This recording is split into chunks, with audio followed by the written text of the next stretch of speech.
Picture the greatest challenges you've ever faced, the moments that tested not just your skills, but the very foundation of who you are. Now imagine facing them with unshakable calm, with a mind so strong that chaos itself seems to bend around you. Impossible? That's what they said about the ancient Stoics too. Men and women who developed mental strength so profound that even emperors sought their wisdom. But here's what's fascinating. The challenges they mastered, they're the same ones you face every single day. But there's a twist.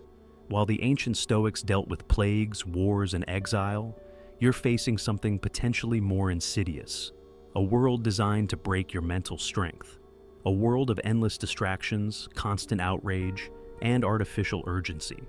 But before we dive into these tests, let's understand something crucial. Why do some minds break under pressure while others get stronger? The answer lies in what modern psychology calls psychological flexibility. Studies at Harvard have shown that it's not the intensity of the challenge that determines mental strength. It's our relationship to discomfort itself. Think about a Navy SEAL in training. What separates those who make it from those who ring the bell and quit? It's not physical strength. It's not even pain tolerance. It's their ability to reframe suffering as growth, to see challenges not as threats, but as opportunities. This is exactly what the Stoics understood centuries ago.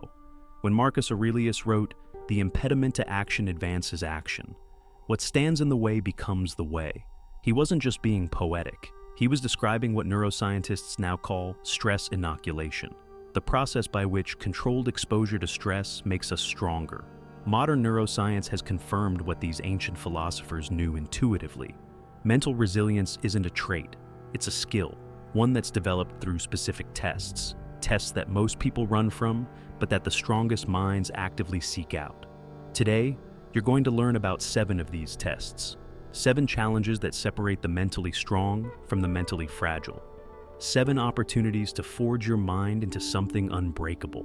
Let's begin with the first and most constant challenge of our time, the scroll test.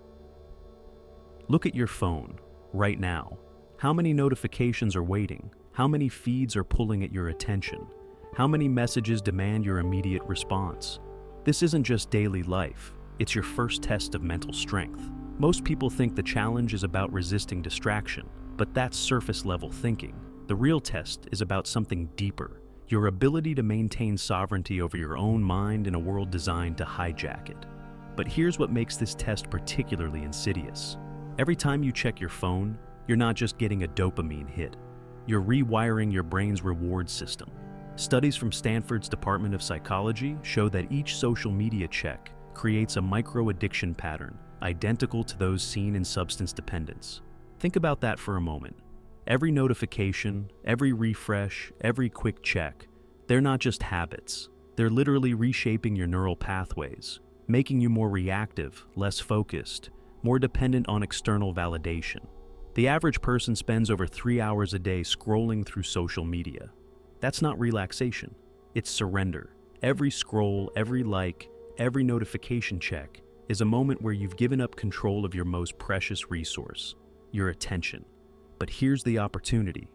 Each time you feel the urge to check your phone, you're not just facing a distraction. You're facing a chance to rewire your brain in the opposite direction, to strengthen what neuroscientists call your cognitive control networks. The ancient Stoics had a principle. You have power over your mind, not outside events. But today, we're voluntarily giving away that power, one scroll at a time. Your challenge? The next time you feel that urge to check your phone, don't resist it. Observe it. Feel the pull. Watch how your mind tries to justify it. Just a quick check. I might miss something important. Everyone else is doing it. This awareness is your first step toward mental strength, because you can't control what you don't notice. But let's move to something even more challenging, something that makes most people's hearts race just thinking about it, the spotlight test. Imagine it. You've made a mistake, a public one, the kind that makes people cringe, that gets shared, that becomes a topic of conversation. In our digital age, this isn't just embarrassment. It can feel like social death. The fear of public judgment isn't just psychological, it's deeply biological. fMRI studies show that social rejection activates the same brain regions as physical pain. This is why criticism on social media can feel like a physical attack. Your brain literally processes it as a threat to survival. Most people's response? Panic, hide, delete their accounts. But the strongest minds, they see it differently. They understand something profound. Public judgment is not a sentence, it's a test. But here's where it gets fascinating. Research from the University of California shows that people who voluntarily expose themselves to small doses of social judgment actually develop greater emotional resilience over time. Just like a vaccine uses a small amount of a pathogen to build immunity, controlled exposure to social pressure builds psychological immunity. Modern psychology confirms what the Stoics taught. The fear of judgment activates the same brain regions as physical pain. That's why social media criticism feels like a punch to the gut. But here's the key insight. Just as physical pain builds physical strength, social pressure can build mental strength. Think about it. Every time you post something genuine, every time you share a real opinion, every time you stand up for what you believe, you're taking the spotlight test.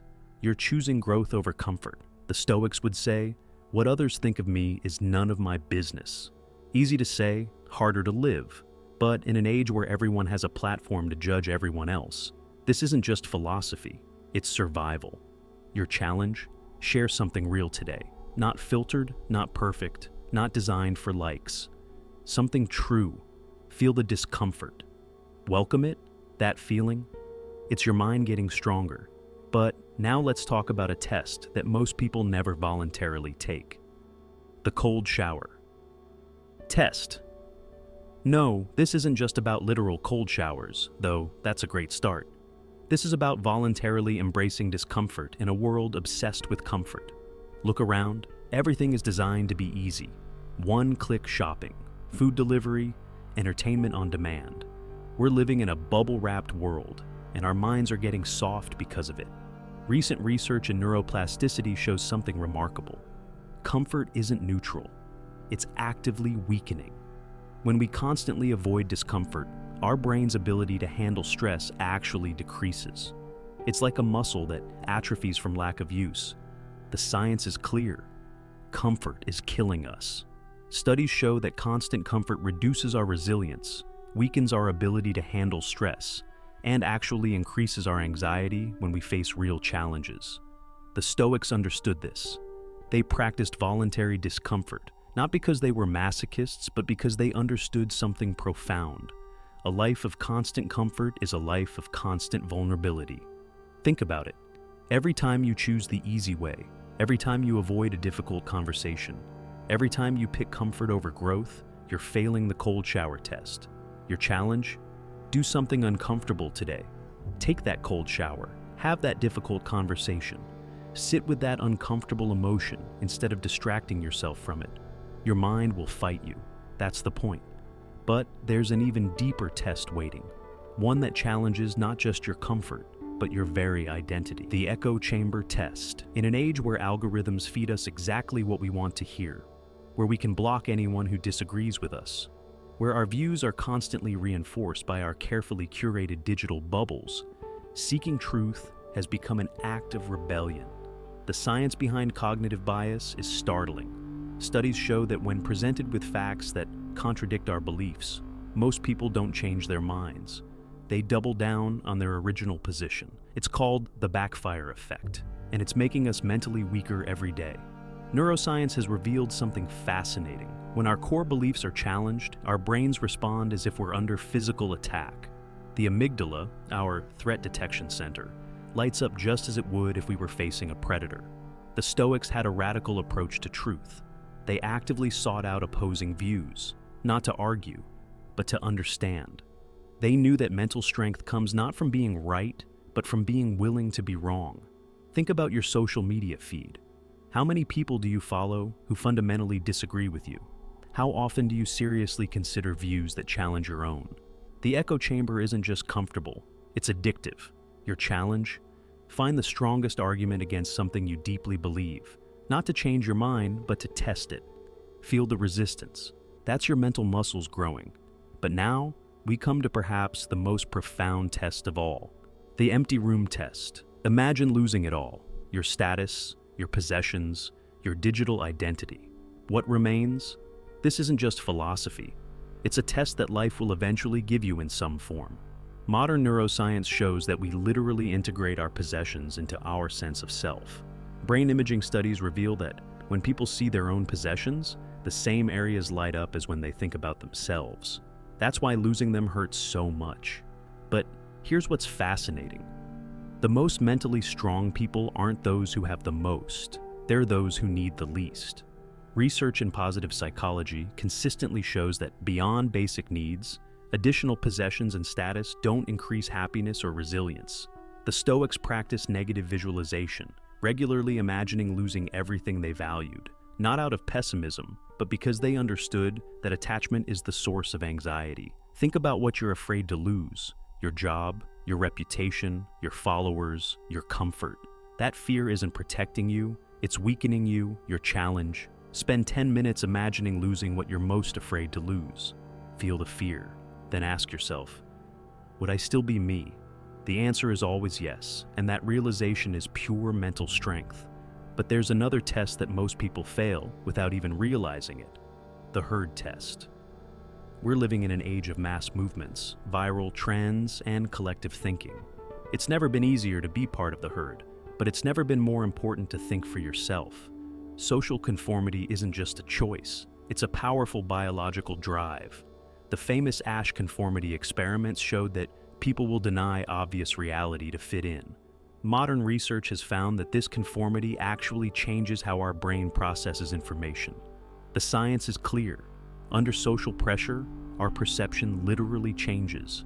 We don't just say what others want to hear, we start to see what others see. This isn't weakness, it's how our brains are wired, which makes independent thinking not just difficult, but revolutionary. The Stoics knew something powerful. The crowd is not always wrong, but it needs to be questioned. Always. Not out of contrarianism, but out of a commitment to truth. Think about the last time you went along with something you didn't quite believe in. The last time you liked something because others liked it. The last time you stayed silent when you should have spoken up. Your challenge? The next time you find yourself agreeing with the crowd, stop and ask, is this really what I think? Feel the discomfort of potential disagreement. That's the price of mental independence. And finally, we come to the test that underlies all others: the now test. In a world of constant past regrets and future anxieties, being present is not just difficult, it's revolutionary. Neuroscience confirms what Stoics taught. Most of our suffering comes not from the present moment, but from our thoughts about the past and future. The default mode network in our brain, responsible for mind wandering, is also associated with unhappiness. Recent studies in mindfulness research have shown something remarkable. The present moment is literally a different brain state. When people are fully present, the parts of their brain associated with anxiety and depression become less active. The Stoics practiced moment-to-moment awareness not as a meditation technique, but as a way of life. They understood that the present moment is the only place where we have real power. Think about how much of your mental energy is spent reliving the past or worrying about the future. That's not planning or learning, that's mental weakness. Your challenge? For the next hour, catch yourself every time your mind leaves the present moment. Don't judge it, don't fight it, just notice it. This simple awareness will do more for your mental strength than hours of positive thinking. But here's what ties all these tests together.